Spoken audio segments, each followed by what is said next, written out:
kehadirat Allah Subhanahu wa Ta'ala, karena berkat rahmat dan hidayahnya lah pada pagi ini kita bisa berkumpul di lab komputer dengan agenda yaitu diseminasi aksi nyata program pendidikan guru penggerak modul 1.4 budaya positif oleh CGP Angkatan 11, yaitu Ibu Kurnia Afianti, Sarjana Komputer.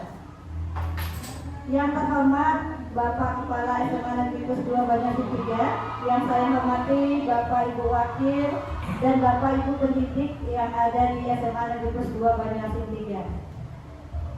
Adapun agenda kita pada pagi hari ini yaitu yang pertama pembukaan, yang kedua menyanyikan lagu Indonesia Raya, yang ketiga doa, yang keempat sambutan yang pertama dari calon guru penggerak, yang kedua dari Bapak Kepala SMA Negeri Plus 2 Banyuasin 3, dan yang kelima yaitu kegiatan diseminasi, dan terakhir penutup.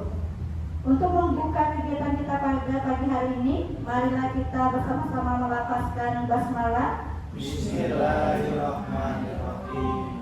Selanjutnya menyanyikan lagu Indonesia Raya. Hadirin persilakan untuk berdiri, yang akan dipandu oleh Ibu Rika Amelia.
Hadirin dipersilakan duduk kembali.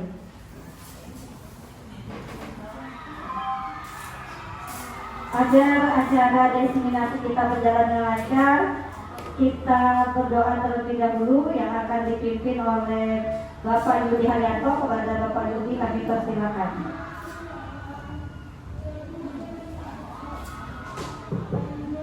Assalamualaikum warahmatullahi wabarakatuh. Waalaikumsalam.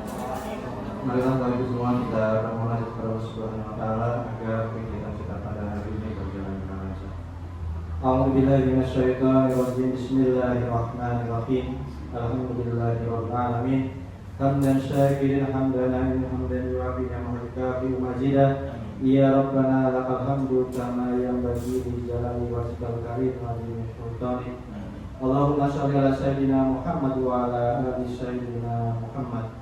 Ya Allah ya Rahman ya Rahim, kami bersyukur atas nikmat yang telah Kau berikan kepada kami, yang mana pada hari ini Engkau pertemukan kami di ruangan ini dalam rangka diseminasi aksi nyata program pendidikan guru penggerak yang nanti akan disampaikan oleh Ibu Kurnia Afianti, Sarjana Komputer, selaku calon guru penggerak angkatan ke-11 Kabupaten Banyuasin ini. Jadikanlah pertemuan ini pertemuan yang Engkau ridhoi, pertemuan yang Engkau rahmati, pertemuan yang Engkau turunkan taufik dan hidayah, sehingga pertemuan ini menjadi pertemuan yang bermanfaat bagi kami. Berikanlah kelancaran kegiatan ini dari awal hingga akhir, dan jadikanlah ilmu yang nanti akan disampaikan oleh Ibu Kurnia Aprianti menjadi ilmu yang bermanfaat bagi kami, sehingga kami dapat menerapkan dalam proses pembelajaran kami pada khususnya dan dalam kehidupan sehari-hari pada umumnya. Ya Allah ya Rahman ya Rahim, kabulkanlah doa kami. Rabbana atina fid dunya hasanah wa fil akhirati hasanah wa qina adzabannar. Walhamdulillahi rabbil alamin. Wassalamualaikum warahmatullahi wabarakatuh. Agenda selanjutnya yaitu sambutan. Sambutan yang pertama yang akan disampaikan oleh calon guru penggerak angkatan 11 kepada Ibu Kurnia, kami persilakan.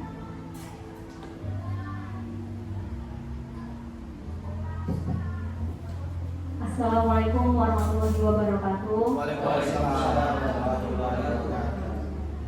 Baik teman-teman semua, terima kasih sebelumnya saya ucapkan kepada Bapak Kepala Sekolah sudah memfasilitasi saya dalam kegiatan ini, dan kepada Bapak Ibu guru sekalian semuanya juga saya mengucapkan terima kasih. Di sini saya akan melakukan diseminasi aksi nyata program guru penggerak angkatan ke-11. Nah, di mana tugas ini saya harus menyampaikan materi apa yang sudah saya dapatkan pada kegiatan program guru penggerak ini, khususnya pada modul 1.4 yaitu tentang budaya positif. Nah, nanti pada saat diseminasi nanti saya akan paparkan apa itu budaya positif dan perangkat-perangkat lainnya di dalam budaya positif itu, karena budaya positif itu sebagai wadah dari nilai-nilai kebajikan yang ada di dalam kegiatan pembelajaran yang ada di sekolah ini. Mungkin itu saja yang dapat saya sampaikan. Lebih kurang saya mohon maaf, kepada Allah saya mohon ampun. Saya akhiri, wabillahi taufik wal hidayah. Wassalamualaikum warahmatullahi wabarakatuh. Waalaikumsalam warahmatullahi wabarakatuh. Baik, terima kasih Bu Kurnia. Selanjutnya sambutan yang kedua dari Bapak Kepala SMA Negeri 2 Banjarmasin 3 sekaligus membuka kegiatan diseminasi aksi nyata budaya positif ini. Kepada Bapak Dr. Andes Rizal, Magister Pendidikan, kami persilakan. Bismillahirrahmanirrahim. Assalamualaikum warahmatullahi wabarakatuh. Waalaikumsalam warahmatullahi wabarakatuh. Selamat pagi. Salam sejahtera untuk kita semua. Alhamdulillahirabbil alamin, wassalatu wassalamu ala asyrofil anbiya'i wal mursalin wa ala alihi washabihi ajma'in. Ya, saya hormati Wakil Kepala Sekolah SMA Negeri 2 Banjarmasin 3, yang saya hormati CGB yang akan mengadakan diseminasi, Ibu Kurnia, yang saya hormati peserta diseminasi pendidik SMA Negeri 2 Banjarmasin 3. Salawat dan salam kita haturkan kepada junjungan kita Nabi Muhammad Sallallahu Alaihi Wasallam dengan melapaskan Allahumma sholli ala sayyidina Muhammad wa ala ali sayyidina Muhammad. Pada kesempatan ini saya mengucapkan terima kasih kepada Ibu Kurnia dan kepada pendidik SMA Negeri 2 Banjarmasin 3 yang mengundang saya untuk menyampaikan kata sambutan dan sekaligus membuka kegiatan diseminasi ini. Saya bangga sekali dan saya bangga sekali tiga kali saya menyatakan kebanggaan kepada Bapak Ibu pendidik yang ingin tumbuh, ingin maju, ingin meninggalkan zona nyaman kita. Pada kegiatan diseminasi ini adalah suatu kegiatan yang wajib dilaksanakan dalam pendidikan CGP yang selama 6 bulan. Nah, di sini dalam diseminasi ini kita akan membuktikan, kita akan berbagi tentang aksi nyata pengetahuan-pengetahuan yang didapatkan dalam pendidikan CGP. Bapak Ibu ikuti kegiatan ini dengan sebaik-baiknya, kemudian adanya suatu timbul diseminasi, yaitu apabila Bapak Ibu aktif tanya jawab, sehingga Bapak Ibu mendapatkan imbas daripada ilmu-ilmu yang didapatkan oleh Ibu Kurnia pada pendidikan GGP dia yang sedang dia laksanakan, yang sedang dia ikuti saat ini. Dengan mengucapkan Bismillahirrahmanirrahim, dengan izin kita semua, dengan ini saya menyatakan kegiatan diseminasi, kegiatan aksi nyata Ibu Kurnia, dengan ini saya nyatakan dibuka. Demikian Walidaya. Assalamualaikum warahmatullahi wabarakatuh. Waalaikumsalam warahmatullahi wabarakatuh.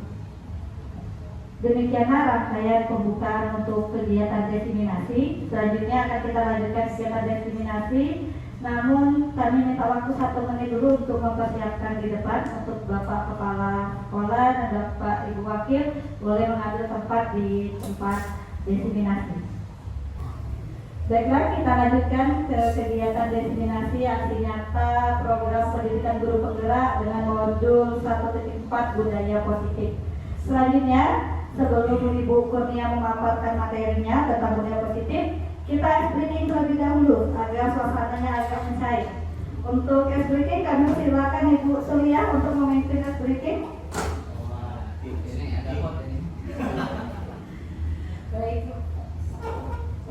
Baik Bapak Ibu, sebelum kita mendengarkan pemaparan lebih lanjut dari Ibu materi, kita akan melakukan ice breaking dulu. Nah, ice breakingnya ini seperti biasa ya Bapak Ibu. Ice breaking kita maju dulu ke depan semuanya Bapak Ibu.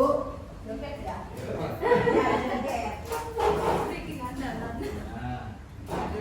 Maju, berbaris Bapak Ibu, berbaris di sini. Ya, berbaris di sini. Berbaris di sini. Satu baris. Nah, jadi di sini SBC kita akan bermain Bapak Ibu. Nah, posisinya seperti ini. Ya. Nah, satu, nah ini Pak, ini terbuka. Ya. Nah, taruh dulu.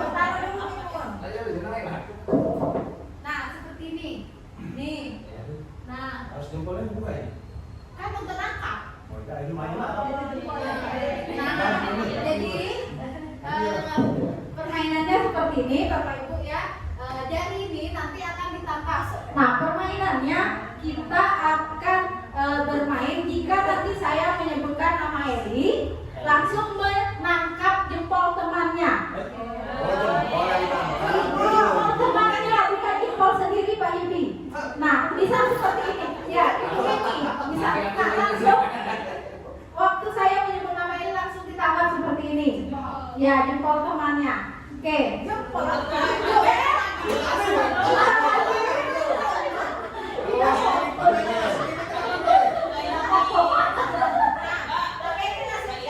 Telunjuk, jempol. Salah.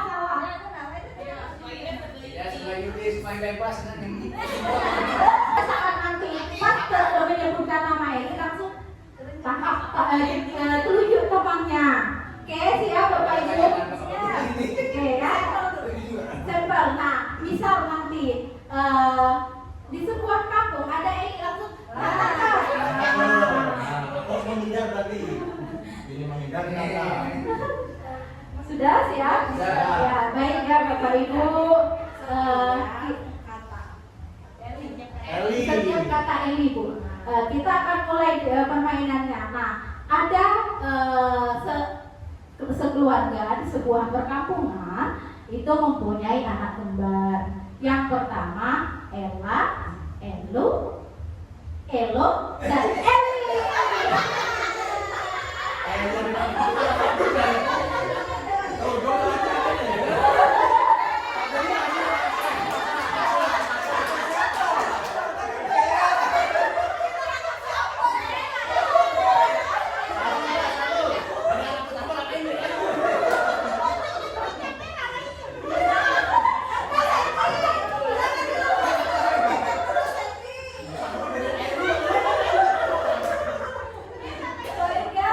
Kita lanjut Bapak Ibu.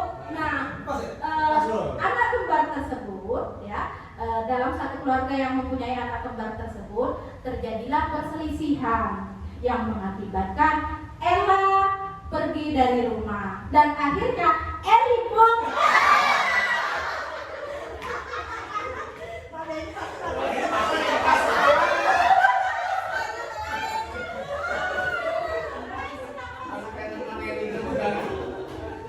ya.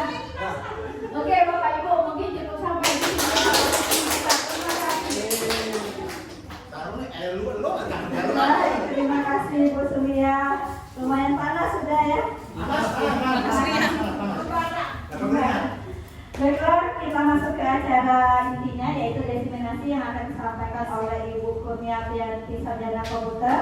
Kepada Ibu Kurnia, kami persilakan.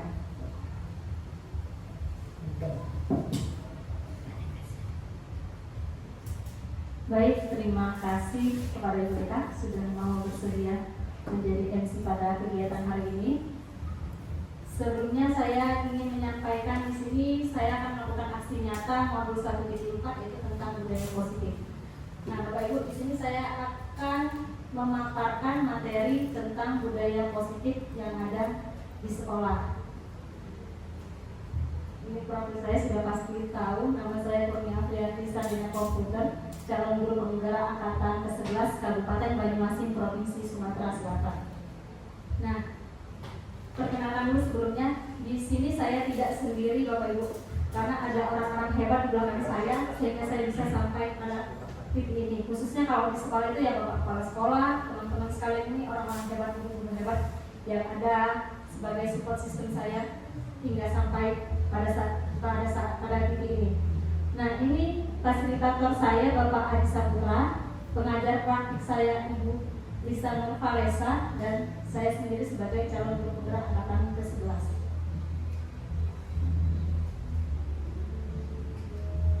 Nah, ini ada pertanyaan pemantik. Apakah Bapak atau Ibu setuju bila pertanyaan pemantik pertamanya, pemberian hukuman dapat mendisiplinkan siswa? Bapak Ibu kira-kira setuju tidak kalau pemberian hukuman itu dapat mendisiplinkan siswa? Tidak. Setuju siapa? Setuju sama anak-anak, setuju. Ya. Ya, Setuju. setuju. Berarti yang lainnya Tidak. setuju ya? Ya, silakan pulang. Terus ada lagi pertanyaan keduanya. Pemberian hadiah meningkatkan prestasi siswa. Kira-kira apa itu? Setuju. Ya, tidak setuju. Setuju. Ada yang setuju. Setuju. Ada yang tidak setuju. Baik, karena kita kan punya persepsi yang berbeda-beda, Bapak Ibu. Terus pertanyaan pemantik ketiga, guru harus mampu memberikan solusi untuk setiap siswa yang Setuju. bermasalah. Setuju. Setuju semua ya Ibu. Setuju. Nah, terus pertanyaan yang keempatnya, kira-kira guru berperan sebagai teman bagi siswa. Setuju. Setuju semua? Sepakat? Ya. Baik, Fokus. nanti kita bisa ada jawabannya pada materi yang saya akan paparkan Bapak Ibu. Nah, apa itu budaya positif? Budaya positif itu di sekolah yaitu nilai-nilai atau kebiasaan-kebiasaan di sekolah yang berpihak kepada peserta didik agar mereka dapat berkembang menjadi pribadi yang kritis, hormat, dan bertanggung jawab. Nah, jadi budaya positif itu sangat penting ada di lingkungan sekolah kita ini untuk menciptakan generasi-generasi penerus yang nantinya menjadi generasi emas bagi Indonesia. Nah, konsep inti budaya positif ini ada 8 Bapak Ibu. Yang pertama itu perubahan paradigma belajar. Kedua ada disiplin positif. Ketiga nilai-nilai kebajikan. Keempat kebutuhan dasar manusia. 5 ada motivasi perilaku manusia. Ke-6 posisi kontrol guru. Ke-7 keyakinan kelas, dan ke-8 itu segitiga restitusi. Nah, pada program guru penggerak ini yang kami pelajari untuk budaya positif yang ada di sekolah. Perubahan paradigma belajar. Pembelajaran dengan paradigma baru saat ini dirancang untuk keberpihakan kepada murid, yaitu pembelajaran berdiferensiasi, sehingga peserta didik belajar sesuai dengan kebutuhan mereka yang mengacu pada karakter profil pelajar Pancasila. Jadi pendidikan saat ini kita dituntut murid itu kita harus berpihak kepada murid, bukan lagi kita yang sebagai objeknya, tapi sekarang ini murid sebagai objek. Biasanya kan kalau kita kasih tugas, nah kamu harus selesaikan ini, jadi itu tuntutan dan tegas supaya mereka bisa menyelesaikan ulangan tersebut. Nah sekarang ini tidak lagi, karena saat ini murid yang menjadi objek yang harus kita maksimalkan. Nah, ini ada SBP juga Bapak Ibu di sini. Contohnya kegiatan kepalan tangan. Di sini ada A dan si B. Jadi di kepalan tangan ini ada kanan, ada kiri. Nah, nanti Bapak Ibu boleh tulis di secari kertas apa kepalan tangan. Sobeklah secari kertas kecil, tulis benda atau sesuatu yang sangat berharga untuk Anda. Letakkan di salah satu tangan Anda dan genggam benda tersebut dengan segala daya. Buatlah sebuah kepalan. Yang teman B akan mencoba dengan sekuat tenaga dengan berbagai cara untuk meminta Anda memberikan benda tersebut. B bisa membujuk, mengancam, menghardik, merayu, menyuap apa saja agar dapat membuka kepalan tangan Anda. Nah, apa yang terjadi kira-kira? Misalnya Pak Yudi mengepal kertas, Bu Ida meminta, kira-kira diberi Pak Yudi atau tidak?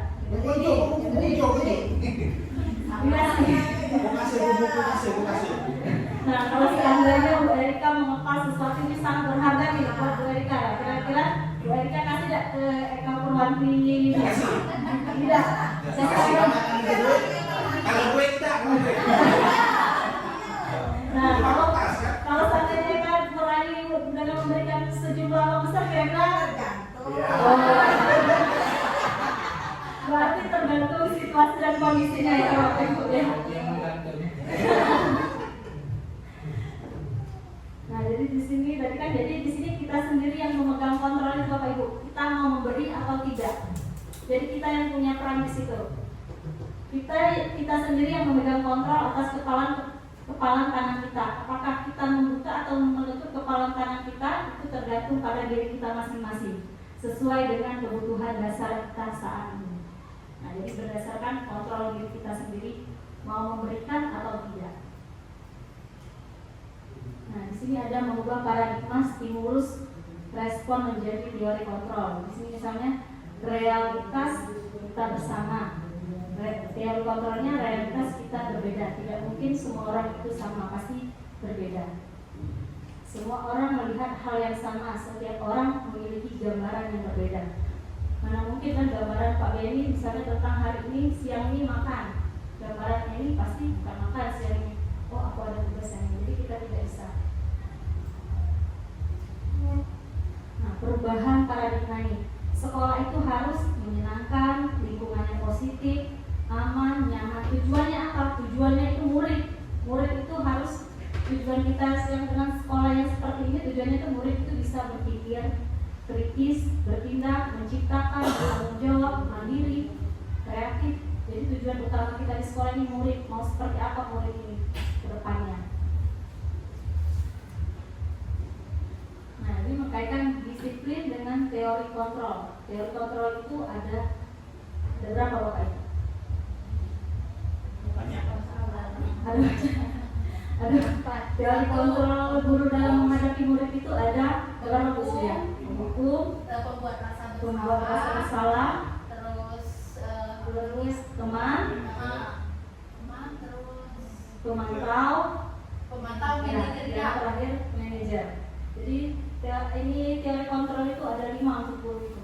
Ada guru itu tipenya sebagai penghukum, atau guru itu tipenya sebagai pembuat merasa bersalah, atau guru itu juga bisa sebagai teman, guru itu bisa sebagai pemantau, dan guru juga bisa sebagai manajer. Tergantung Bapak Ibu ingin menempatkan diri Bapak Ibu sebagai apa di dalam posisi kontrol ini. Nah, ini berdasarkan Dr. William Gleiser dalam kontrol teori meluruskan miskonsepsi tentang teori kontrol itu. Yang pertama itu ilusi guru mengontrol murid, kedua ilusi bahwa semua penguatan positif efektif dan bermanfaat, ketiga ilusi bahwa kritik dan membuat orang merasa bersalah dapat menguatkan karakter, dan keempat itu ilusi bahwa orang dewasa memiliki hak untuk memaksa. Ini dari kontrol menurut Dr. William Gleiser. Nah, di sini ada perubahan paradigma stimulus, respon, dan teori kontrol. Siapa sih sesungguhnya yang memiliki kontrol itu? Contohnya seperti stimulus respon itu. Kita mencoba mengubah orang agar berpandangan sama dengan kita. Ini stimulus responnya. Teori kontrolnya, kita berusaha memahami pandangan orang lain tentang dunia. Terus di sini lagi, perilaku buruk dilihat sebagai suatu kesalahan. Semua perilaku memiliki tujuan. Jadi dari respon itu, kontrolnya diri kita yang kontrol itu mau seperti apa? Apa itu sebuah kesalahan? Atau dari kesalahan itu kita punya tujuan yang tersembunyi. Jadi seperti itu dia di perubahan paradigma dari stimulus respon menjadi teori kontrol. Nah sekarang apa itu disiplin? Kan kita selalu bilang anak ini harus disiplin, ini. Nah, sekarang di sini apa itu disiplin? Disiplin di sini ketika mendengar kata disiplin, apa yang terbayang di benak Anda? Apa yang terlintas di pikiran Anda? Kebanyakan orang akan menghubungkan kata disiplin dengan tata tertib, teratur, dan kepatuhan pada peraturan. Benar tidak seperti itu Bapak Ibu? Disiplin itu tata tertib, teratur, dan kepatuhan pada peraturan. Kata disiplin juga sering dihubungkan dengan hukuman. Padahal itu sungguh berbeda, karena belajar tentang disiplin positif tidak harus dengan memberikan hukuman. Justru itu adalah salah satu alternatif terakhir dan kalau perlu tidak digunakan sama sekali. Jadi hukuman itu sudah alternatif paling akhir kepada kurikulum Merdeka Belajar ini. Nah, berdasarkan menurut Ki Hajar Dewantara, di mana ada kemerdekaan, disitulah harus ada disiplin yang kuat. Sungguh pun disiplin itu bersifat self disiplin, yaitu kita sendiri yang mewajibkan kita dengan sekeras-kerasnya, tetapi itu sama saja. Sebab jikalau kita tidak cakap melakukan self disiplin, wajiblah penguasa lain mendisiplinkan diri kita, dan peraturan demikianlah itu harus ada di dalam suasana yang merdeka. Ini menurut Ki Hajar Dewantara dalam punya pemikiran konsepsi keteladanan sikap merdeka cetakan kelima tahun 2013 halaman 470. Nah, di sini ada disiplin positif. Makna disiplin itu sendiri dari bahasa Latin yang artinya itu belajar. Artinya kita belajar mengontrol diri agar dapat memunculkan motivasi internal bukan eksternal, sehingga menjadikan diri kita bertanggung jawab terhadap apa yang kita lakukan sesuai dengan nilai kebajikan. Jadi disiplin itu harus dari dalam diri, bukan dari luar. Nah, makna disiplin positif itu sendiri mengartikan disiplin sebagai bentuk kontrol diri, yaitu belajar untuk mengontrol diri agar dapat mencapai suatu tujuan mulia. Tujuan mulia di sini mengacu pada nilai-nilai atau prinsip-prinsip mulia yang dianut oleh seseorang. Nah, di sini ada kalimat, setiap pendidik kita memiliki tujuan pada peserta didik agar memiliki disiplin diri yang dapat memunculkan motivasi internal dalam diri mereka yang akan bertanggung jawab terhadap tindakan yang mereka lakukan sesuai dengan nilai-nilai kebajikan universal dalam perubahan perilaku yang lebih baik. Nah, ini nilai-nilai kebajikan, Bapak Ibu. Nilai-nilai kebajikan universal itu berarti nilai-nilai kebajikan yang disepakati bersama, lepas dari suku bangsa, agama maupun latar belakangnya. Nilai-nilai ini merupakan payung besar dari sikap dan perilaku kita, atau nilai-nilai ini merupakan fondasi kita berperilaku. Yang selama ini kita terapkan itu yang biasanya pada profil belajar Pancasila: beriman, bertakwa kepada Tuhan Yang Maha Esa dan berakhlak mulia, mandiri, bernalar kritis, berkebinekaan global, bergotong royong dan kreatif. Ada juga nilai-nilai kebajikan itu berdasarkan Ibu Primarias program sikap mulia itu toleransi, rasa hormat, integritas, mandiri, menghargai, antusias, empati, keingintahuan, kreativitas, kerjasama, percaya diri, dan komitmen. Nah, kalau sebagai 9 pilar karakter itu cinta Tuhan dan segenap ciptaannya, kemandirian dan tanggung jawab, kejujuran, diplomatis, hormat dan santun, dermawan, suka menolong dan gotong royong, percaya diri, kreatif dan bekerja keras, kepemimpinan dan keadilan, baik dan rendah hati, toleransi, kedamaian dan kesatuan. Tapi intinya tetap sebagai nilai-nilai kebajikan. Cuma beda pemahaman dari profil pelajar Pancasila, Ibu Primarias program dengan 9 pilar karakter. Nah, kebutuhan manusia. Semua yang kita lakukan adalah usaha terbaik kita untuk mendapatkan apa yang kita inginkan. Seluruh tindakan manusia memiliki tujuan tertentu. Mana mungkin kan kita hidup ini tidak ada tujuan, pasti ada tujuannya. Apa tujuan kita ke depannya? Jadi seperti itulah, itu sudah memang menjadi kebutuhan manusia pada umumnya. Kebutuhan manusia itu ada 5, Bapak Ibu. Yang pertama itu bertahan hidup, kedua kasih sayang dan rasa terima, ketiga kebebasan, keempat kesenangan, kelima penguasaan. Kalau bertahan hidup itu contohnya seperti kesehatan, rumah, dan makan, proses reproduksi. Kalau kasih sayang itu kalimatnya disayangi dan diterima, hubungan dan koneksi sosial. Kebebasan itu kemandirian, otonomi, memiliki pilihan, dan mampu mengendalikan arah hidup seseorang. Kalau kesenangan ini mencari kesenangan, bermain dan tertawa. Kalau penguasaan ini dianggap berharga, bisa mengubah perbedaan, bisa membuat pencapaian, kompeten, diakui dan dihormati. Kalau siswa kita ini pengennya kebebasan, benar tidak Bapak Ibu? Mereka pengennya kebebasan, kemandirian, memiliki pilihan dan mampu mengendalikan arah hidup seseorang. Tapi kita sebagai guru harus mengarahkan. Terus ada lagi kalau siswa ini kesenangan, pasti dia pengen mencari kesenangan, bermain dan tawa tanpa memikirkan apapun itu.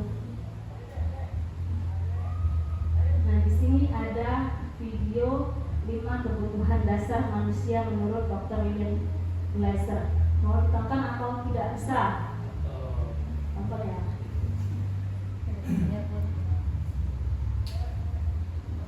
Ini kan selain nasi ini selama seminggu.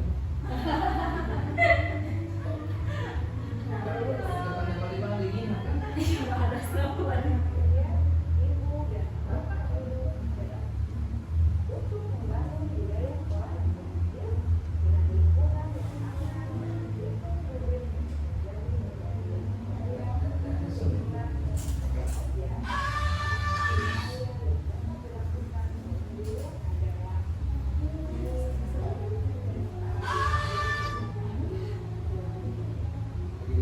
Video kali ini kita akan membahas tentang 5 kebutuhan dasar manusia.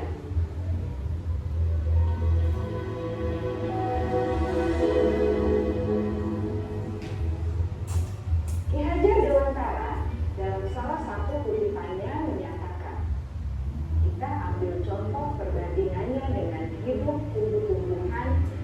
Seorang petani dalam hakikatnya sama kewajibannya dengan seorang pendidik yang menanam padi misalnya.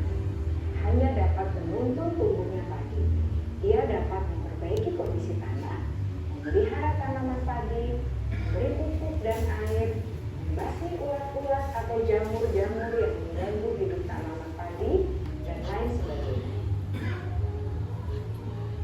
Ketika guru memahami kebutuhan apa yang mendasari perilaku murid, dan guru berusaha menuntun dan mendukung murid dalam memenuhi kebutuhannya secara positif, pada hakikatnya guru tersebut ibarat seorang petani yang sedang berusaha memahami kebutuhan masing-masing tanaman.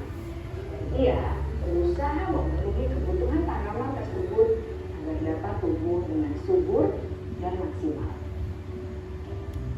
Dr. William Glasser, seorang psikiater dari Amerika Serikat, menyatakan bahwa seluruh tindakan manusia memiliki tujuan tertentu, yaitu memenuhi kebutuhan dasarnya. Ketika kelima kebutuhan dasar telah terpenuhi secara memadai, maka murid akan tumbuh dengan seimbang dan bahagia. Sebaliknya, ketika kebutuhan dasar tidak terpenuhi dengan baik, maka seseorang akan mengalami emosi negatif, seperti bosan, sedih, dan kecewa. Bahkan mereka dapat melakukan perbuatan yang bertentangan dengan nilai-nilai kebajikan atau melanggar peraturan.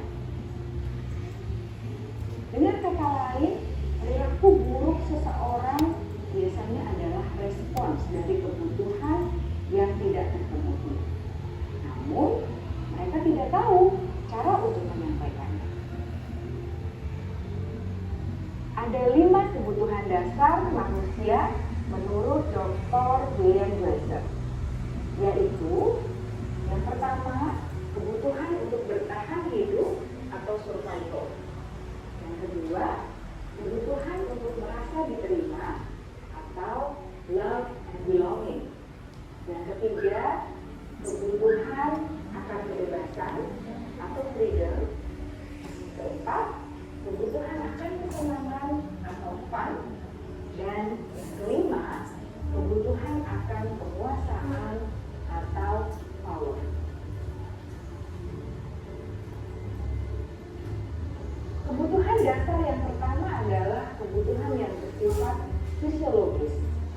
bertahan hidup atau survival. Misalnya, kesehatan, rumah, dan makanan. Kebutuhan biologis sebagai bagian dari proses reproduksi, termasuk kebutuhan untuk tetap bertahan hidup. Kebutuhan untuk merasa aman juga termasuk dalam kebutuhan ini.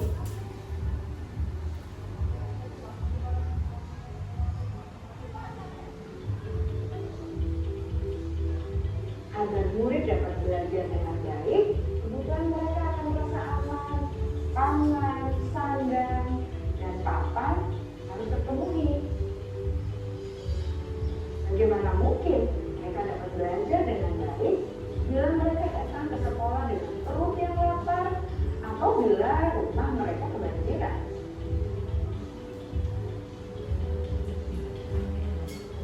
Setelah kita mengetahui kebutuhan pertama yang sebagian besar bersifat fisiologis, mari kita lihat kebutuhan kedua sampai kelima yang semuanya berhubungan dengan psikologis. Mari kita lihat kebutuhan yang kedua, yaitu kebutuhan akan perasaan diterima oleh kelompok atau komunitasnya, atau kebutuhan love and belonging. Kebutuhan ini meliputi keinginan untuk tetap terhubung dengan orang lain seperti teman, keluarga, teman kerja, dan kelompok di mana kita tergabung. Setiap murid ingin menjadi bagian yang berharga dari kelas dan juga sekolah. Mereka juga ingin diterima oleh orang lain dan kelompoknya. Bahkan, murid yang terlihat paling cuek pun jauh di dasar hatinya pasti ingin merasa diterima. Sebagai guru, seharusnya kita dapat menerima murid kita apa adanya, sesuai dengan kodratnya. Karena setiap murid adalah unik. Mereka memiliki kekuatannya masing-masing, sehingga guru seharusnya bisa menciptakan kesempatan untuk murid kolaborasi dan memiliki ikatan emosi satu sama lain. Murid-murid yang memiliki kebutuhan yang besar untuk merasa diterima, biasanya mereka belajar karena suka pada gurunya, dan mereka juga suka bekerja dalam kelompok. Kebutuhan yang ketiga adalah kebutuhan akan kebebasan atau kebutuhan membuat pilihan. Murid harus diberi kesempatan untuk membuat pilihan dan bertanggung jawab atas pilihan yang mereka telah ambil. Memberi mereka kebebasan bukan berarti membiarkan mereka melakukan apa saja yang mereka mau, melainkan lebih memberi mereka kesempatan untuk membuat pilihan, menyuarakan pendapat mereka dengan percaya diri, dan memberi mereka kesempatan untuk mencoba hal-hal yang baru. Pembelajaran dengan metode yang beragam dan menarik juga akan memenuhi kebutuhan murid tentang kebebasan ini. Pembelajaran berdiferensiasi, di mana guru menyediakan beberapa jenis tugas yang bisa dipilih oleh murid sesuai dengan mereka, sangat baik untuk mengembangkan murid menjadi lebih mandiri dan memiliki motivasi internal. Karena kebutuhan akan kebebasan pada dasarnya adalah kebutuhan untuk mandiri, memiliki otonomi, memiliki pilihan, dan mampu mengendalikan arah hidupnya sendiri.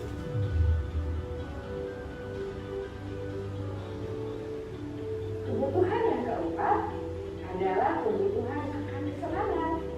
Bayangkan Bapak Ibu hidup tanpa rasa senang, betapa menyedihkannya.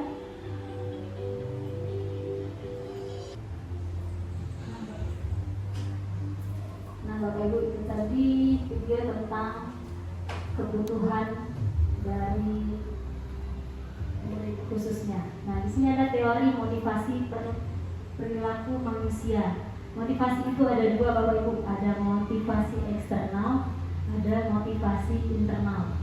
Motivasi eksternal itu contohnya apa yang akan terjadi jika saya tidak melakukannya.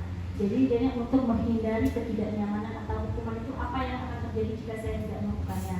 Terus ada lagi yang untuk mendapatkan imbalan dari orang lain, apa yang akan saya dapatkan ketika saya melakukannya. Jadi ada itu mengharapkan imbalannya.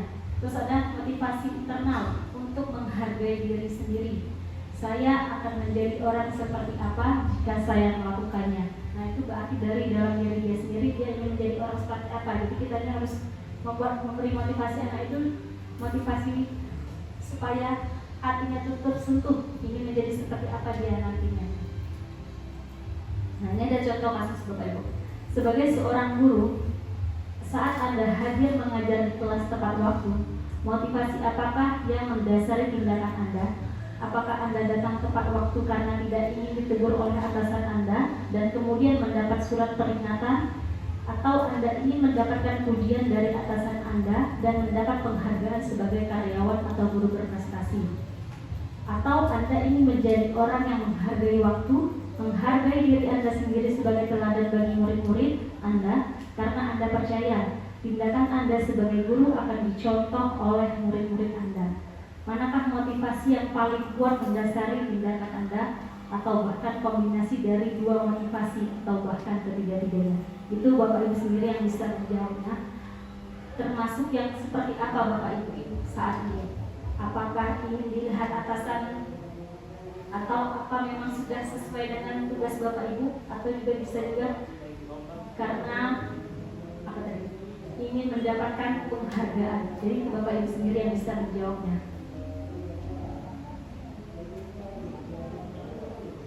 Ini ada dihukum oleh penghargaan, bahwa penghargaan berlaku sama dengan hukuman, dalam artian meminta atau membujuk seseorang melakukan sesuatu untuk memenuhi suatu tujuan tertentu dari orang yang meminta atau membujuk. Dorongan eksternal yang akan ada faktor ketergantungan. Beberapa dampak dari pemberian penghargaan menurut Alfikon.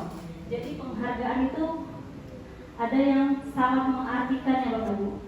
Anak-anak ini kan kalau ini seperti ini, misalnya penghargaan jangka panjang dan jangka pendek, pengaruhnya itu ada jangka panjang dan jangka pendek.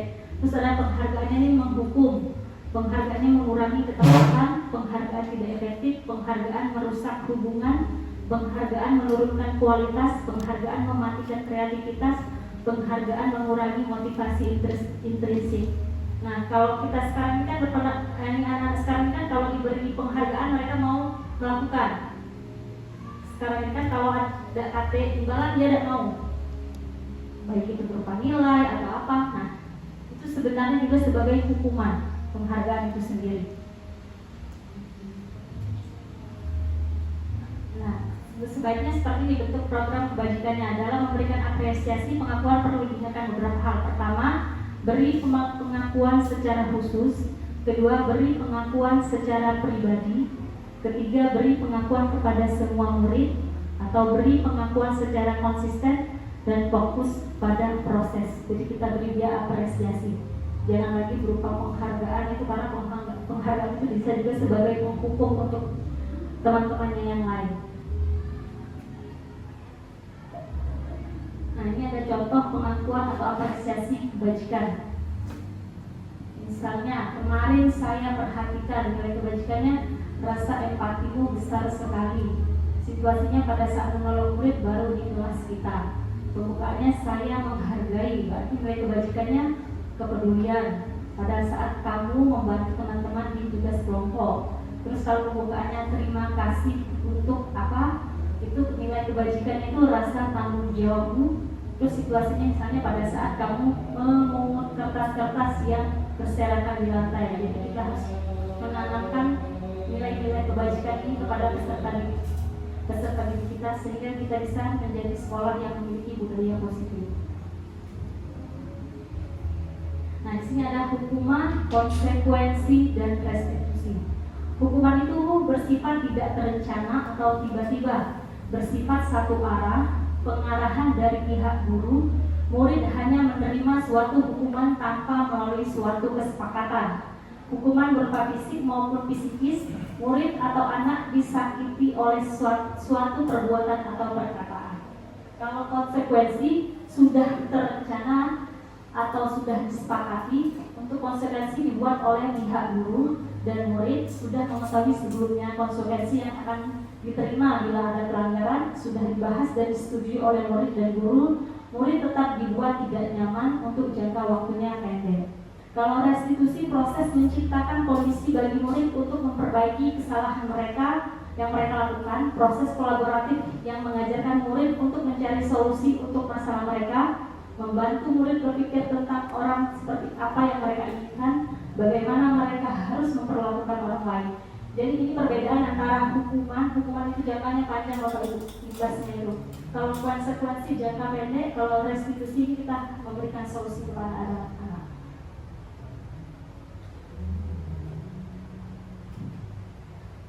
Nah, di sini ada nih Bapak Ibu, tindakan guru, misalnya mencatat 100 kali di dalam buku kalimat saya tidak akan terlambat lagi karena terlambat ke sekolah. Kira-kira itu hukuman atau konsekuensi Bapak Ibu?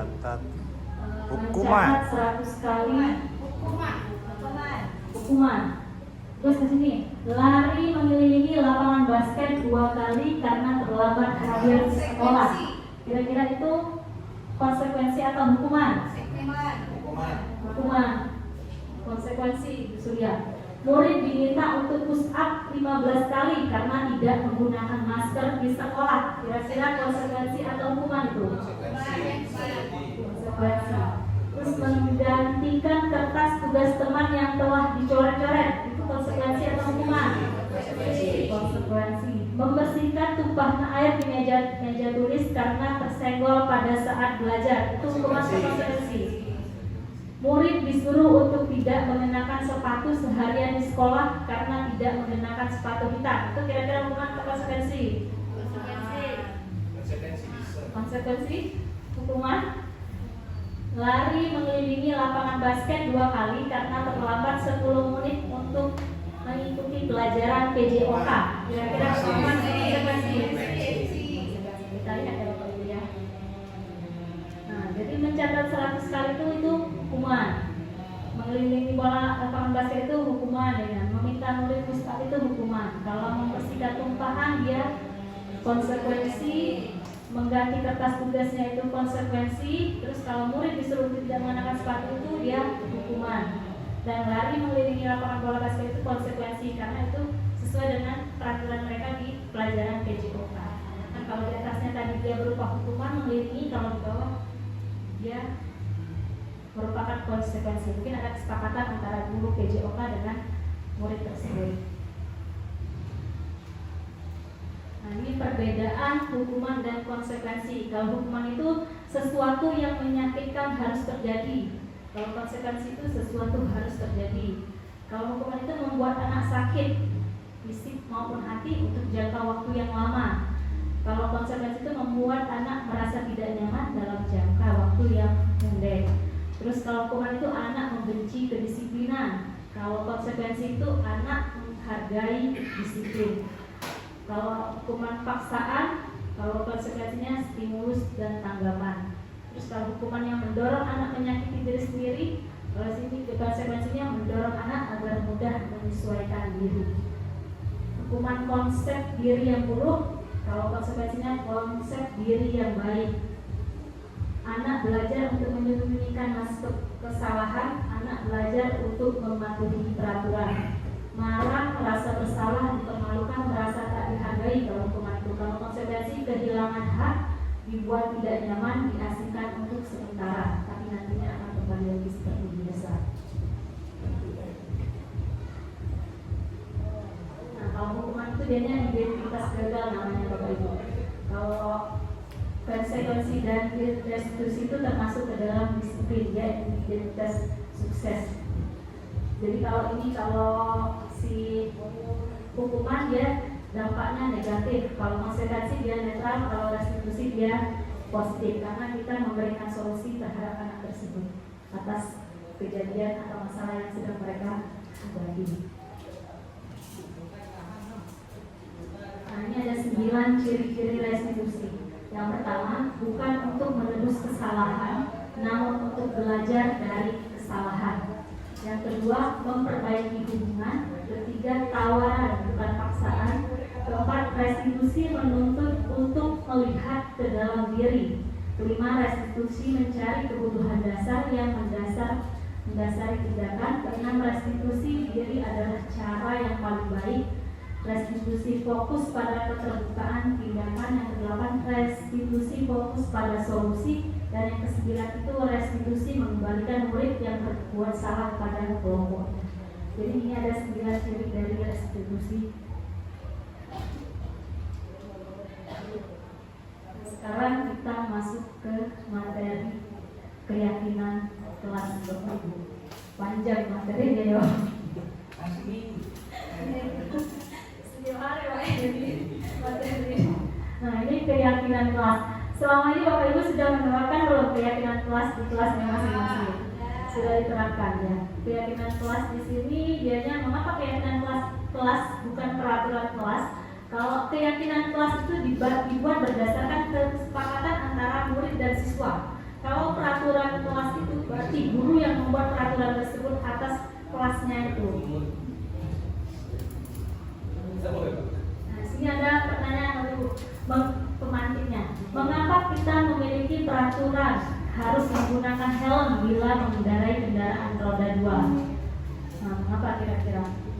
Mengapa kita memiliki karena untuk keselamatan. Terus mengapa kita memiliki peraturan 3M menggunakan masker, mencuci tangan dan menjaga jarak 1,5 meter itu untuk kesehatan. Mengapa kita memiliki peraturan harus datang tepat waktu pada saat mengikuti pelatihan? Tapi dia termasuk ke dalam disiplin. Di sini ada keyakinan kelas. Keyakinan kelas itu nilai-nilai kebajikan universal yang disepakati secara tersirat dan tersurat, lepas dari latar belakang suku, negara, bahasa maupun agama. Seseorang akan lebih tergerak dan bersemangat untuk menjalankan keyakinannya daripada hanya sekedar mengikuti serangkaian peraturan tertulis tanpa makna. Nah, jadi kalau anak-anak ini menganggap peraturan itu ialah tertulis tanpa makna. Kalau keyakinan itu dia lebih bermakna karena mereka turut serta dalam membuat keputusan tersebut. Nah, pembentukan keyakinan kelas. Keyakinan kelas ini bersifat abstrak daripada peraturan yang lebih rinci dan konkret. Terus keyakinan kelas berupa pernyataan-pernyataan yang universal. Pernyataan keyakinan kelas senantiasa dibuat dalam bentuk positif. Keyakinan kelas hendaknya tidak terlalu banyak sehingga mudah diingat dan dipahami. Semua warga kelas sebaiknya ikut berkontribusi dalam membuat kegiatan kelas lewat curah pendapat. Terus yang terakhir bersedia meninjau kembali keyakinan kelas dari waktu ke waktu. Jadi keyakinan kelas itu ternyata perlu ditinjau apakah sudah berjalan benar atau melenceng dari kesepakatan yang sudah dibuat. Ini prosedur pembentukan keyakinan kelas sekolah atau di kelas. Pertama, curah pendapat tentang peraturan yang perlu disepakati. Kedua, mencatat semua masukan di media yang dapat dilihat oleh semua warga sekolah atau kelas. Ketiga, gantilah kalimat-kalimat dalam bentuk negatif menjadi positif. Tinjau kembali daftar curahan pendapat. Temukan nilai kebajikan atau keyakinan yang dituju dari peraturan tersebut. Kelima, tinjau ulang keyakinan sekolah atau kelas. Jumlah butir pernyataan keyakinan bisa berkisar antara 3 sampai 7 prinsip keyakinan. Yang keenam ini setelah selesai dibuat, ditinjau ulang dan disetujui dengan ditandatangani termasuk guru dan semua warga atau murid. Yang ketujuh, keyakinan sekolah atau kelas diletakkan di tempat yang mudah dilihat semua oleh warga kelas tersebut sehingga mereka akan selalu ingat apa yang telah mereka sepakati secara bersama. Nah, Bapak Ibu, kira-kira yang mana yang merupakan keyakinan kelas? Gambar yang A atau yang gambar yang ini atau yang ini, kira-kira yang untuk keyakinan kelas itu, Bapak Ibu? Saling menyayangi. Yang ini atau yang ini? Bapak Ibu, warna putih. Ya, yang warna putih karena ada terdapat nilai-nilai kebajikan di sini. Yang ini saling menyayangi. Ada lagi nilai kebajikannya semangat. Terus kami murid dengan teman peduli. positif, ada kata peduli. Jadi keyakinan kelas itu dia mengandung nilai-nilai kebajikan, nilai-nilai positifnya. Nah, ini contoh keyakinan kelas. Misalnya, setiap anggota kelas perlu belajar. Ini untuk kelas 1 SD ya, contohnya di sini Bapak Ibu ya. Setiap anggota kelas perlu senang. Setiap anggota kelas perlu melakukan tugas. Setiap anggota kelas selalu saling menghargai. Setiap anggota kelas perlu merasa aman. Nah, kalau ini di kelas 1, ini ada di kelas 5, selalu bersikap positif. Naik lagi kalimatnya dia. Senantiasa menjadi diri terbaik, percaya diri dan menghormati orang lain serta barang miliknya, berkomitmen terhadap setiap tugas dan senantiasa membantu.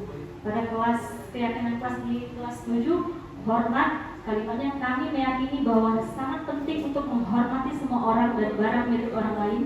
Bekerja, kami meyakini bahwa sangat penting untuk mengerjakan segala pekerjaan atau mengikuti kegiatan yang telah ditugaskan, terus diterima dan dimiliki. Kami meyakini bahwa sangat penting untuk merasa diterima pada suatu kelompok dan saling peduli satu dengan yang lain. Nah, di sini ada ini Pak Bapak Ibu, peraturan dengan keyakinan kelasnya. Selalu kembalikan buku ke tempatnya. Iya Pak. Itu kira-kira keyakinan kelasnya apa Bapak Ibu? Kelihatannya. Disiplin. Dilarang mengganggu orang lain. Berarti dianya masuk ke menghargai. Hadir di sekolah 15 menit sebelum pembelajaran dimulai. Disiplin. Dilarang melakukan kekerasan. Saling menyayangi. Dilarang menggunakan narkoba. Ya, kesehatan. Bergantian atau menunggu giliran. Disiplin. Gunakan masker. Kesehatan. Jangan berlari di kelas atau koridor. Kira-kira keselamatan. Nah, kita lihat di sini Pak. Selalu kembalikan buku ke tempatnya itu dianya tanggung jawab. Dilarang mengganggu orang lain itu menghormati orang lain dan diri sendiri. Hadir di sekolah 15 menit sebelum pembelajaran dimulai, dianya menghormati orang lain, komitmen pada tujuan. Dilarang menggunakan kekerasan itu keselamatan, menghargai orang lain. Dilarang menggunakan narkoba itu kesehatan. Bergantian atau menunggu giliran itu menghormati orang lain dan kesabaran. Gunakan masker ini kesehatan dan keselamatan, dan jangan berlari di kelas atau koridor itu keselamatan dan keamanan. Nah, jadi ini bentuk keyakinan akan nilai kebajikan yang ditujunya. Ini ada 5 kebutuhan dasar manusia. Semua orang senantiasa berusaha untuk memenuhi kebutuhannya dengan berbagai cara. Bila mereka tidak bisa mendapatkan kebutuhan dengan cara yang positif, mereka bisa melanggar peraturan atau melakukan hal-hal tidak sesuai dengan nilai-nilai kebajikan. Yang seperti yang Bapak Ibu telah tonton tadi kan ada 5 kebutuhan dasar. Pertama itu dia bertahan hidup, kedua kasih sayang dan rasa diterima, ketiga penguasaan, keempat kesenangan, dan kelima itu kebebasan. Nah, di sini ada 5 posisi kontrol guru tadi yang seperti saya bilang tadi. Posisi kontrol guru itu ada sebagai penghukum, ada sebagai teman, ada sebagai pembuat merasa bersalah, ada sebagai pemantau, bisa juga sebagai manajer. Nah, Bapak Ibu sekarang kira-kira ada di posisi mana sebagai guru saat ini? Apa sebagai penghukum, apa sebagai teman, pembuat rasa bersalah, pemantau, atau manajer? Itu Bapak Ibu sendiri yang bisa menjawabnya saat ini. Berada pada posisi apa Bapak Ibu guru saat ini? Kalau Eka ini pembuat rasa bersalah Eka-nya. Jadi Bapak Ibu sendiri yang tahu jawabannya. Berarti dia kalau ngatur-ngatur ya. Sebab belum ada tak takut duluan kan. Aku salah bu, aku salah bu. Itu di video beda itu. Nah, ini 5 posisi kontrol di sini. Terus di sini ada yang namanya identitas gagal, identitas berhasil, identitas sukses. Kalau kita sebagai penghukum dan pembuat merasa bersalah, berarti kita masuk ke dalam kategori identitas gagal. Kalau kita sudah sebagai teman atau sebagai pemantau, berarti kita sebagai identitas berhasil atau sukses. Itu kontrol dari luar. Nah, kalau kita sudah sebagai manajer, berarti kita sudah termasuk identitas berhasil, berarti menghargai diri sendiri di sini.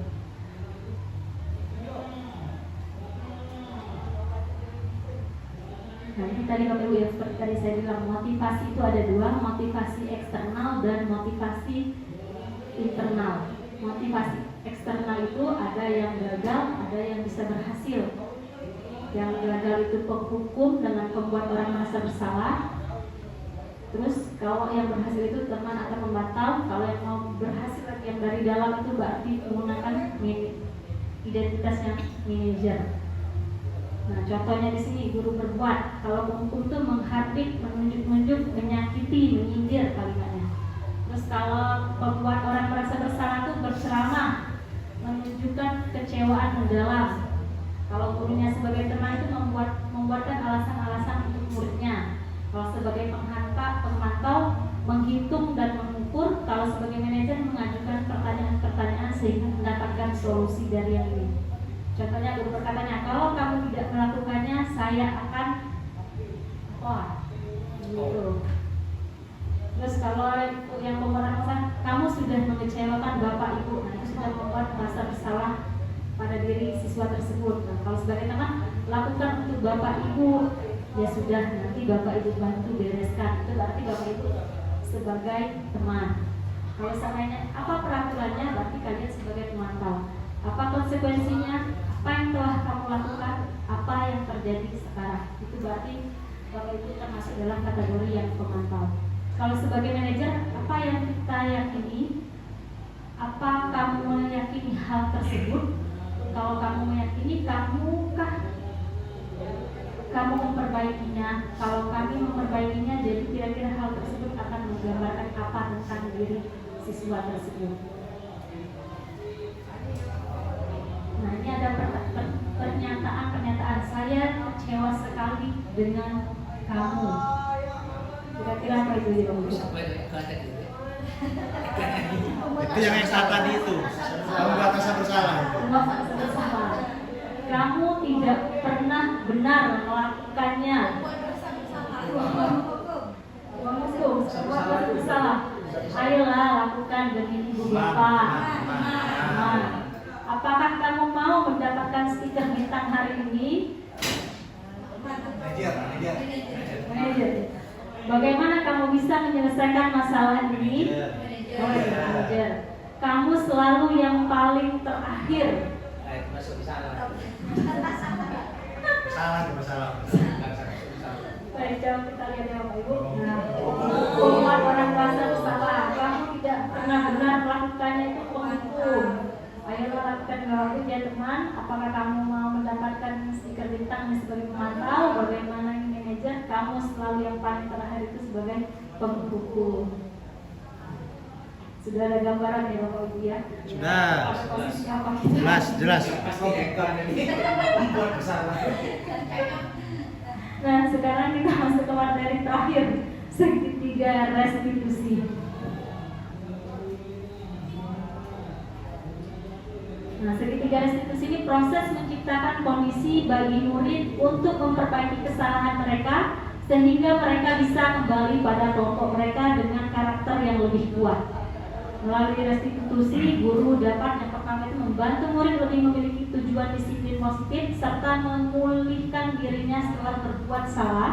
Kedua, membantu murid untuk jujur terhadap diri sendiri dan mengevaluasi dampak dari kesalahan yang dilakukan. Yang ketiga itu memberikan penawaran, bukan dipaksakan.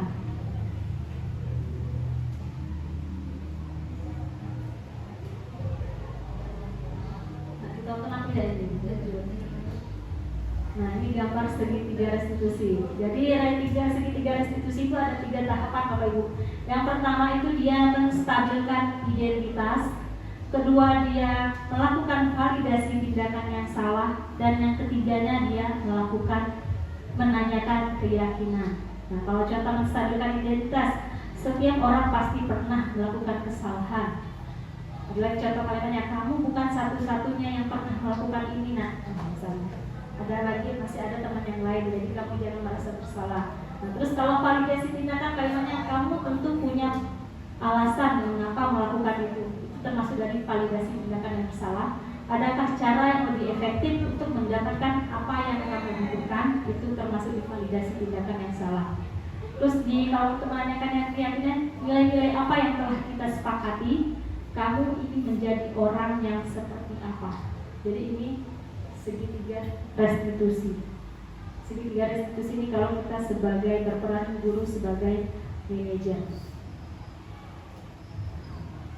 Nah, ini menstabilkan identitas, bertujuan untuk mengubah identitas anak dari orang yang gagal karena melakukan kesalahan menjadi orang yang sukses. Anak yang melanggar peraturan karena sedang mencari perhatian adalah anak yang sedang mengalami kegagalan. Dia mencoba untuk memenuhi kebutuhan dasarnya, namun ada benturan. Kalau kita mengkritik dia, maka kita akan tetap membuatnya dalam posisi gagal. Kalau kita ingin ia menjadi reflektif, maka kita harus meyakinkan si anak tersebut. Ini kalau ingin menstabilkan identitas.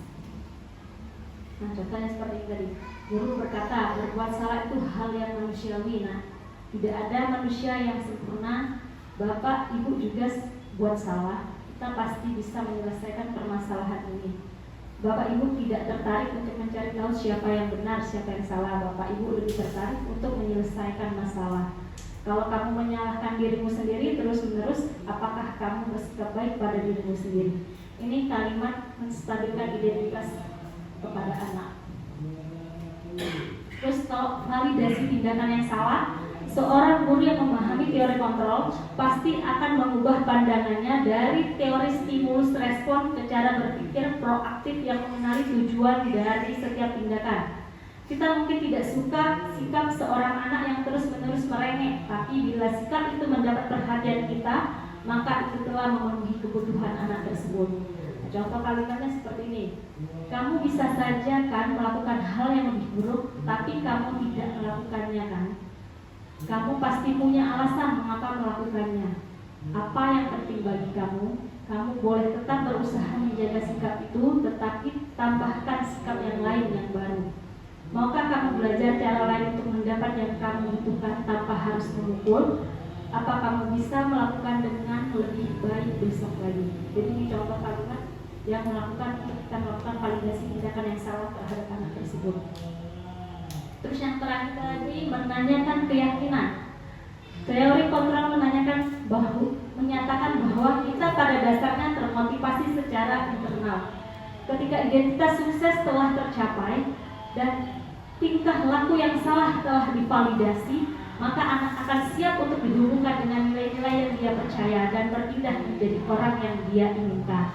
Contohnya kalimatnya seperti ini. Apa nilai yang kita percaya di kelas atau sekolah kita? Seperti yang kesepakatan kelas tadi. Nilai-nilai universal apa yang telah kita sepakati di dalam kelas misalnya. Kelas yang ideal itu yang seperti apa sih? Kamu ingin menjadi anak yang seperti apa? Apa yang kamu rasakan ketika kamu melakukan itu?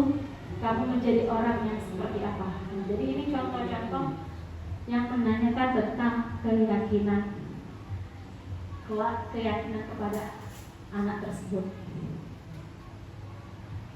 Habis Pak. Nah, demikian Bapak Ibu yang akan saya tampilkan. Saya akhiri dengan ucapan wabillahi taufiq wal hidayah. Wassalamualaikum warahmatullahi wabarakatuh. Semoga Bapak Ibu semua seperti kalimat di sini, salam guru penggerak, tergerak, bergerak, menggerakkan. Jadi semoga kita semua bisa bergerak dan menggerakkan seluruh guru yang ada di SMA Negeri Plus 2 Banyuasin 3 ini. Terima kasih Bapak Ibu, terima kasih Bapak Kepala Sekolah dan rekan-rekan guru yang lainnya.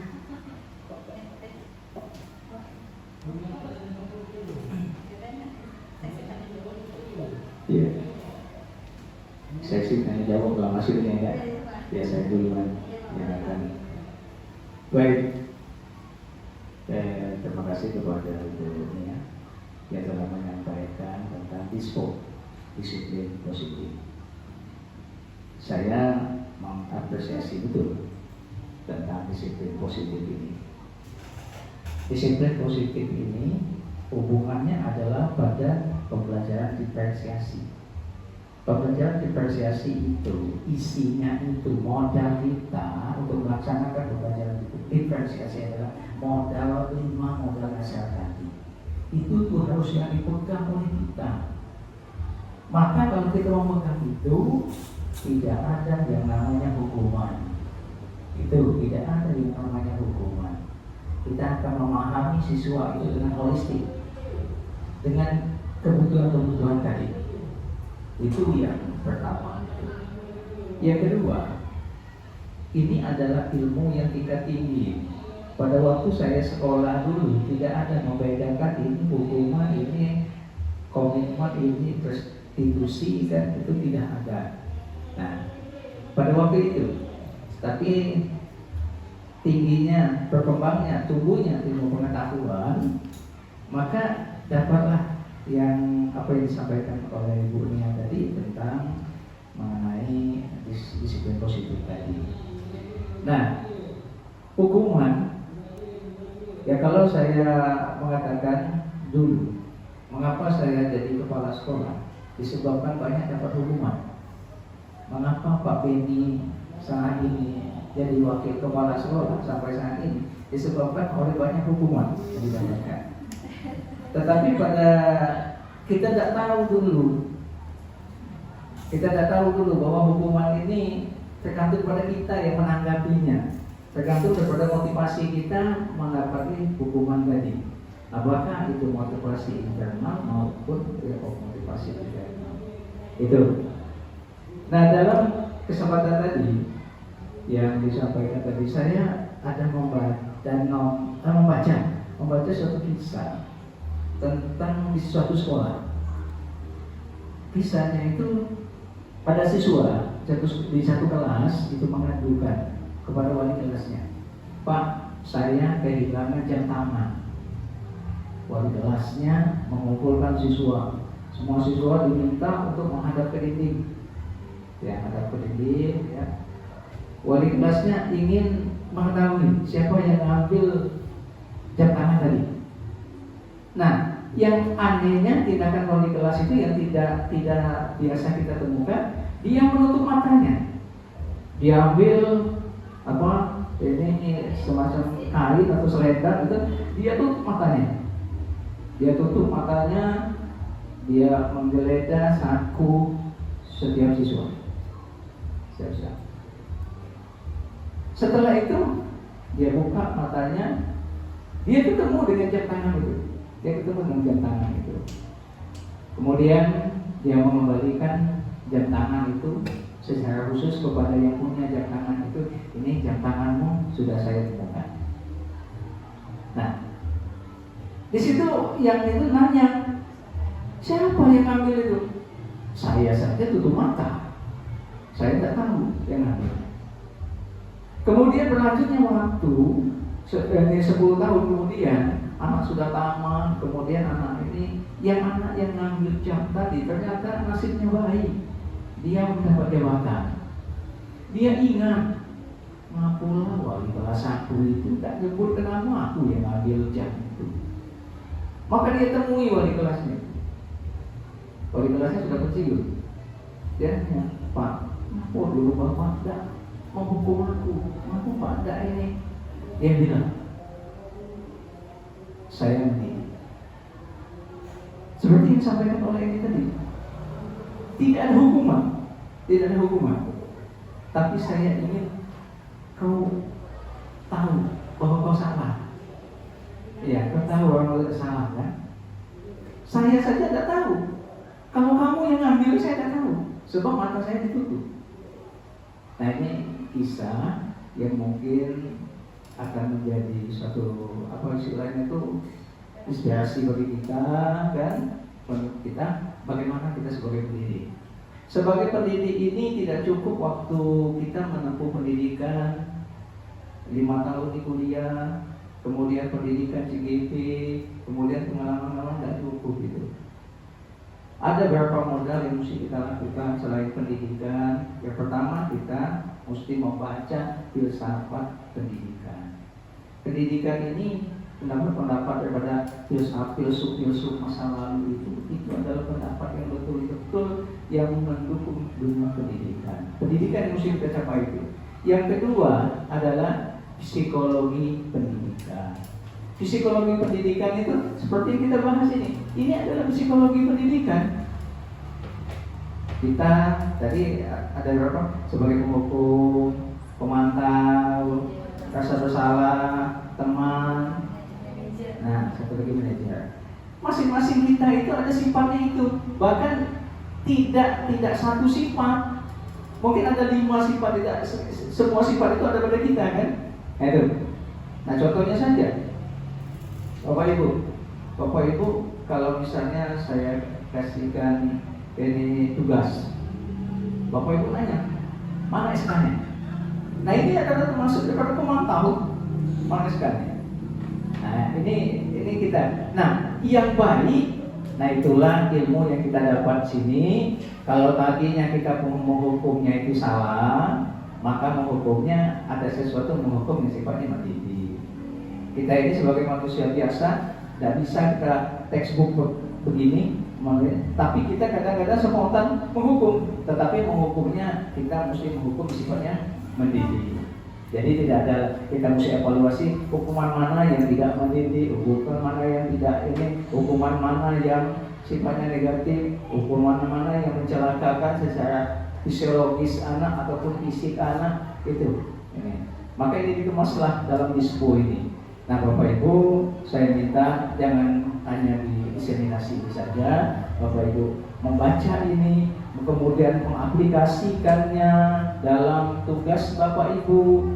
Ini kalau Bapak Ibu sudah melaksanakan ini dengan baik, saya yakin anak tidak ada yang jadi siluman, anak tidak ada ngantuk lagi di kelas, ya, ibu bapak masuk senyum. Nggak tahu kan 5 kebutuhan tadi. 5 kebutuhan tadi itu tagihan anak pada kita. Bukan tagihan anak, tagihan kita kepada anak, tapi tagihan anak kepada kita. Terima kasih yang dapat saya sampaikan. Saya tidak nanya, tapi saya berikan penguatan, saya berikan masukan supaya kita semua nantinya akan menjadi pendidik yang hebat, yang baik. Satu goalnya bagi kita. Hebat, baik, atau apapun kita, yaitu disimbolkan dengan kualitas siswa. Siswa hebat, saya tidak tahu pendidiknya hebat. Siswa jelek, oh di sana pendidiknya jelek. Jadi itu yang mesti kita ingatkan. Jadi jangan kita mudah menjadi penghukum. Jangan kita mudah jadi penghukum. Penghukum itu boleh. Saya katakan kami diskusi pada ini loh KPSP juga mengatakan kita ini produknya hukum semua ya. Pada waktu kita sekolah ini produk kena hukum semua. Mungkin ada yang hukumnya macam-macam kan. Ada mungkin tidak di depan kaki sebelah kan. Ya. Ada yang kena tabok kan. Ini dihukum semua kan ya. Tetapi setelah kita melewati masa ini, kita tahu yang mana negatif, yang mana positif. Ya, itu saja. Demikian. Wabillahi taufiq wal hidayah. Assalamualaikum warahmatullahi wabarakatuh. Baik, kami ucapkan terima kasih kepada Bapak Kepala SMA Plus Negeri 2 Banyuasin 3 sudah memberikan pengarahan dan inspirasi untuk kami semua. Dan kita hapus juga untuk materi kita, buku minat sudah memberikan banyak sekali ilmu pada kita dan hari ini. Baiklah, kita berada di penghujung acara, yaitu penutup. Untuk menutup kegiatan kita pada pagi hari ini, mari kita bersama-sama melapaskan hamdalah. Alhamdulillahirabbil alamin. Setelah ini ada satu acara lagi, yaitu makan siang bersama. Jadi Bapak Ibu peserta diseminasi jangan pulang dulu sebelum menyicipi santapan yang sudah kami persiapkan. Saya pribadi sebagai MC mengucapkan terima kasih banyak. Saya tutup. Saya mohon maaf jika ada perkataan saya yang kurang berkenan. Pada Allah mohon ampun. Saya akhiri. Wassalamualaikum warahmatullahi wabarakatuh. Waalaikumsalam.